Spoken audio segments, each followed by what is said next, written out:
Halo, selamat pagi pemirsa. Kami hadir kembali dalam Anyus Pagi melengkapi informasi Anda pada pagi hari ini. Selain 3 berita utama tadi, kami juga akan hadirkan beragam informasi penting lainnya. Bersama saya Gede Satria, inilah Anyus Pagi selengkapnya untuk Anda.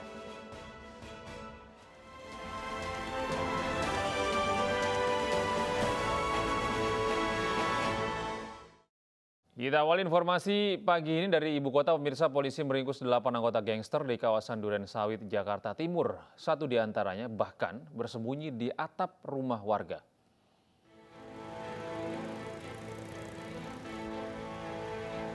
Aparat Polres Metro Jakarta Timur berusaha mengejar segerombolan gangster yang melintas di kawasan Jalan Revolusi, Duren Sawit, Jakarta Timur. Para anggota gangster sempat kocar-kacir melihat petugas. Petugas menemukan salah satu gangster yang tengah bersembunyi di atap rumah warga. Karena sudah terkepung, remaja ini pun akhirnya turun dan langsung ditangkap aparat. Polisi juga menangkap 7 remaja lain yang bersembunyi di tempat lain.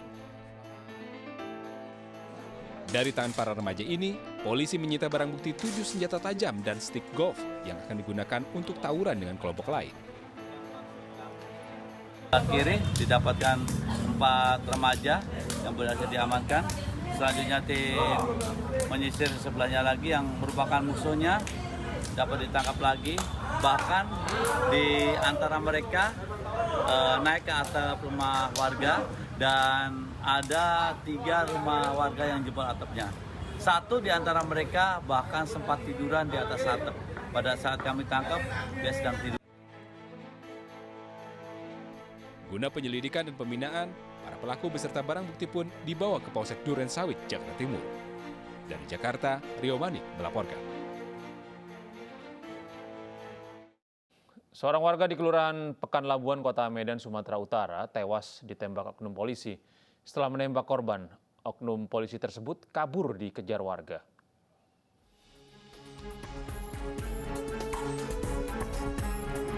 Seorang oknum polisi menembak warga Kelurahan Pekan Labuhan, Kecamatan Medan Labuhan, Kota Medan, Sumatera Utara hingga tewas. Kejadian ini terekam video amatir. Dalam rekaman video amatir terlihat seorang oknum polisi kabur dikejar warga, diduga usai menembak seorang pria bernama Irwan Nasib. Oknum polisi berjumlah 3 orang, diduga dari Satuan Narkoba Polres Pelabuhan Belawan tersebut, terlihat langsung menaiki mobil dan kabur ke arah Pelabuhan Belawan setelah dikejar warga. Korban mengalami luka tembak di bawah rahang kanan hingga menembus leher kiri dan langsung dievakuasi warga ke Rumah Sakit Wulan Windy, Medan, Marelan. Namun korban meninggal dunia dalam perjalanan menuju rumah sakit. Nah, kalau itu saya kurang tahu Bang, kayak kalau soal polisi ini masuk ke kampung ini, itu biasanya rame Bang, nggak pernah dia solo gitu. Ini kan cuma 3 orang, biasanya rame, bawa kepling gitu. Ini nggak ada, cuma 3 orang aja. Oh, jadi tadi bukan penggerebekan atau apa Bang? Bukan, kalau setahu aku gitu ya. Hingga kini korban masih diotopsi di Rumah Sakit Bayangkara, Medan. Polisi mengungkap motif dibalik pembunuhan sadis yang dilakukan seorang pria terhadap istrinya di Kabupaten Humbang Hasundutan, Sumatera Utara. Pelaku mengaku sakit hati kepada istrinya hingga tega memutilasi korban di depan anaknya yang masih berusia 3 tahun.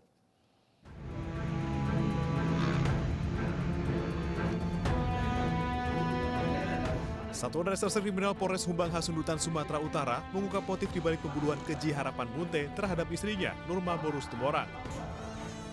Kepada petugas, pelaku mengaku sakit hati kepada istrinya. Namun polisi belum bisa menyimpulkan sakit hati yang dimaksud Harapan.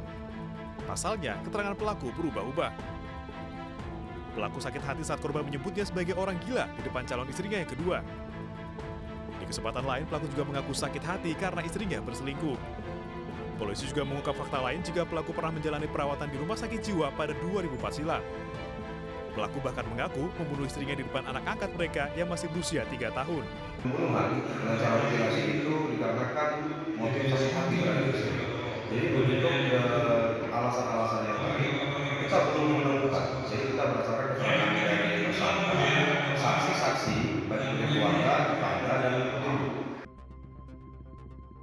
Sebelumnya, warga dusun Lumbang Sionang, Desa Pasaribu, Kabupaten Humbang Hasundutan, Sumatera Utara, geger dengan penemuan potongan tubuh yang terbakar di belakang rumah pasangan suami istri Harapan Munte dan Nurma Borus Tumorang. Peristiwa pertama kali diketahui seorang warga yang melihat Harapan Munte membawa karung berisi potongan tubuh dan membakarnya di belakang rumahnya. Warga kemudian melaporkannya ke pihak berwajib. Satreskrim Polres Humbang Hasundutan yang datang ke lokasi kejadian kemudian mendobrak rumah pelaku dan membekuknya saat bersembunyi di kamar. Petugas kemudian menemukan potongan tubuh lainnya termasuk yang di dalam panci yang merupakan jasad istri pelaku. Belasan murid sekolah dasar di Kabupaten Tanah Laut, Kalimantan Selatan diduga keracunan usai mengkonsumsi jajanan di sekitar sekolah. Seluruh korban keracunan kemudian dilarikan ke puskesmas terdekat.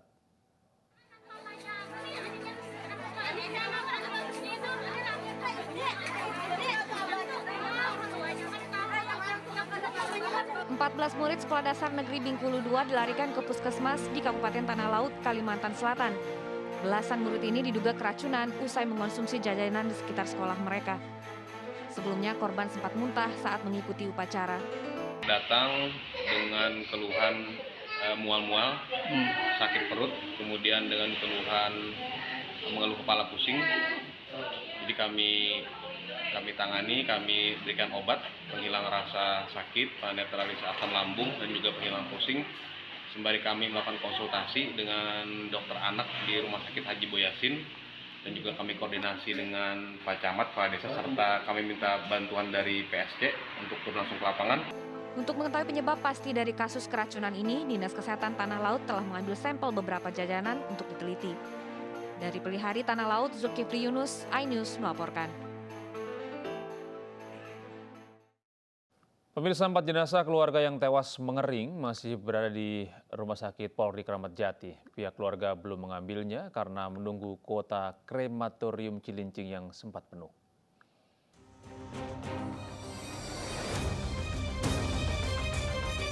Hingga Senin siang, pihak Rumah Sakit Polri masih menunggu pengambilan 4 jenazah satu keluarga yang ditemukan mengering di Kalider, Jakarta Barat.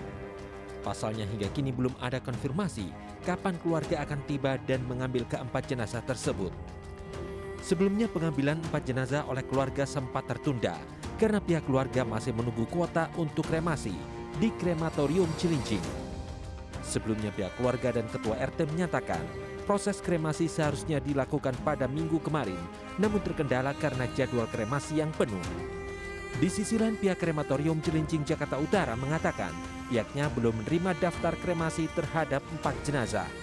Sampai detik ini kita belum terima informasi maupun booking apapun dari pihak keluarga maupun yang mengurusnya. Memangnya prosedurnya seperti apa sih, Pak? Kremasi di sini itu harus hamil 1 pendaftaran atau bagaimana? Ya, jadi kalau untuk persiapan proses kremasi, SOP awalnya adalah dari keluarga, yayasan, keluarga atau pengurus yang bersangkutan di booking dulu kemarin. Apalagi untuk di proses kremasi di open gitu kan, antara jenazah satu atau proses pertama dengan lain itu berkaitan. Jadi harus wajib booking dulu.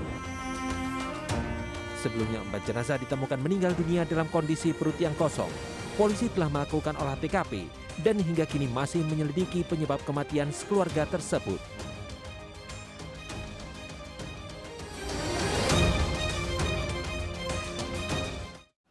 Pemirsa, kondisi keamanan di Kabupaten Dogiai, Papua Tengah membaik pasca kerusuhan dipicu kecelakaan lalu lintas yang mengakibatkan seorang anak meninggal dunia. Kapolda Papua Irjen Matius Fakhiri berjanji menindak tegas warga karena main hakim sendiri dan memicu kerusuhan.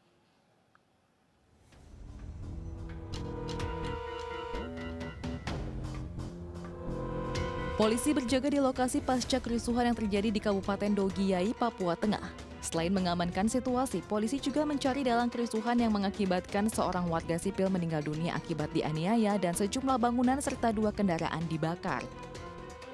Kapolda Papua Irjen Pol Matius Fakhiri memerintahkan anak buahnya segera menangkap para pelaku pembunuhan dan kekerasan. Saya minta untuk tangkap pelaku pembunuhan. Penegakan hukum harus dilakukan sehingga masyarakat tidak main hakim sendiri. Laka lantas jangan dijadikan momen untuk merusak atau membakar, bahkan membunuh orang lain. Sehingga saya memerintah mereka untuk datang mengenai netralisir semua keamanan sana dan mencari para pelaku kejahatan itu. Sebelumnya, polisi harus melepaskan tembakan peringatan setelah terjadi kerusuhan dipicu kecelakaan lalu lintas yang mengakibatkan seorang anak meninggal dunia. Aparat gabungan mengusir massa dari 2 kampung saat mencoba membakar pasar Ikebo. Artis Nikita Mirzani duduk sebagai terdakwa kasus Undang-Undang ITE di Pengadilan Negeri Serang, Banten. Nikita didakwa menghina pengusaha Dito Mahendra. Artis Nikita Mirzani menjalani sidang perdana di Pengadilan Negeri Serang, Banten. Ibu 3 anak ini menjadi terdakwa kasus pencemaran nama baik kepada Dito Mahendra. Dalam dakwaannya, jaksa penuntut umum mengungkap sejumlah unggahan Nikita Mirzani di media sosial yang dinilai menghina pengusaha muda tersebut. Di antaranya, Nikita Mirzani menyebut Dito Mahendra melakukan penganiayaan terhadap seorang security namun tidak ditindak secara hukum. Selama menunggu masa persidangan, Nikita ditahan di rutan kelas 2B Serang. Dalam sidang selanjutnya, hakim mengagendakan Nikita Mirzani untuk menyampaikan eksepsinya. Nikita tidak ada niatan dan itu sudah Gimana rasanya dibaca begitu Pak? Ada keberatan nggak? Kamera di kiri. Ketawa aja. Ketawa aja. Ya kan kalian dengar sendiri tuntut apa dakwaannya. 2 minggu lagi Nyai. 2 minggu ya udah ngomong udah aturan. Majelis Hakim Pengadilan Negeri Tangerang, Banten menjatuhkan vonis 10 tahun penjara dan denda 5 miliar rupiah terhadap Indra Kents. Vonis yang dijatuhkan Majelis Hakim ini lebih ringan dari tuntutan jaksa yang menuntut Indra Kents 15 tahun penjara dan denda sebesar 10 miliar rupiah.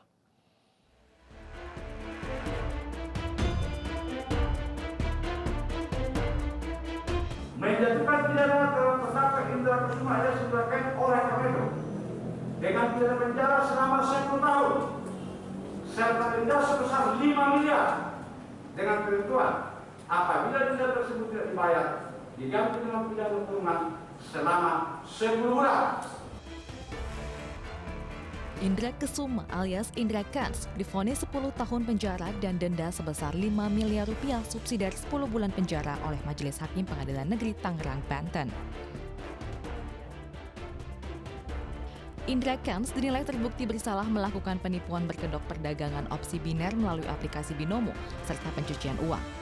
Majelis Hakim juga menolak pledoi atau nota pembelaan yang disampaikan Indra Kents. Vonis yang dijatuhkan Majelis Hakim ini lebih ringan dari tuntutan jaksa yang menuntut Indra Kents 15 tahun penjara dan denda sebesar 10 miliar rupiah subsidiar 1 tahun penjara.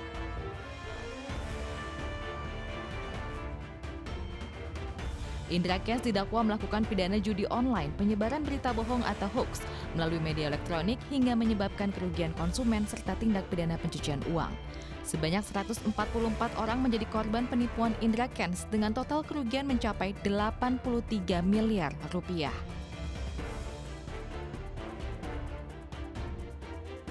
Berbagai aset Indra Kents mulai dari kendaraan mewah hingga sejumlah rumah yang terdapat di berbagai wilayah pun disita. Total aset yang disita mencapai 67 miliar rupiah.